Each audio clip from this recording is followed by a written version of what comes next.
अस्सलामुअलैकुम नाज़रीन, बहरान टीवी में भलीकार मां हां मुबशर सोलंगी। आओ यहाँ पेरिया गुल सबका पेरी एक नजर हेडलाइंस ते।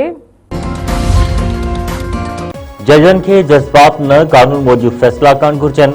वफाकी आईनी अदालत सिंध हाई कोर्ट के खुसूसी इम्तिहान बाबत फैसले के कालदम करार दई छो।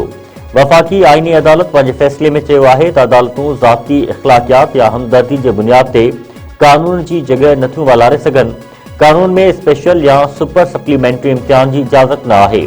हमदर्दी के कानूनी जिम्मेवारी ते तरजीह ॾियण अदालती मनसब की भनकड़ी आहे। अदालती साख जज्बात न कानून ते अमल सां आहे। सिंध हाई कोर्ट शागिर्द के स्पेशल सुपर सप्लीमेंट्री इम्तिहान की इजाज़त दी हुई। अमरीका ऐं ईरान में एटमी ॻाल्हियूं जुमे जे ॾींहुं तुर्किया में थींदियूं।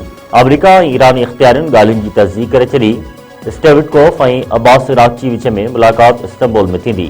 सऊदी अरब, गॾियल अरब इमारात, मिस्र ऐं ॿियूं धुरियूं शरीक थींदियूं।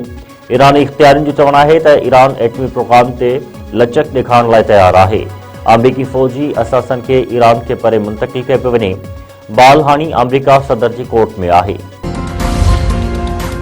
अमरीकी सदर डोनाल्ड ट्रंप चयो आहे त ईरान सां ॻाल्हियूं जारी आहिनि। मुआइदो थियो त सुठी ॻाल्हि आहे, न त नतीजा ख़राब निकिरंदा। स्टेविटकोफ जुमे जे ॾींहुं ईरान जे परॾेही वज़ीर सां ॻाल्हियूं कंदो।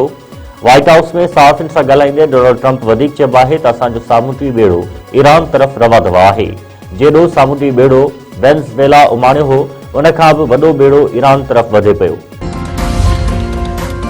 मेयर कराची मुसवाब चयो आहे त शहरनि जा मसइला हल करण जी कोशिश करियूं पिया। हीउ साल तरक़ियाती कमनि जो साल आहे।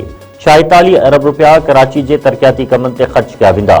कराची में मीडिया सां ॻाल्हाईंदे मुसवाब वधीक चयो आहे त हिकु सियासी जमायत पंहिंजी नाकामियूं ॿियनि ते मढ़ींदी आहे। जेको ऑफिसर कोताही कंदो उन ख़िलाफ़ कार्रवाई थींदी।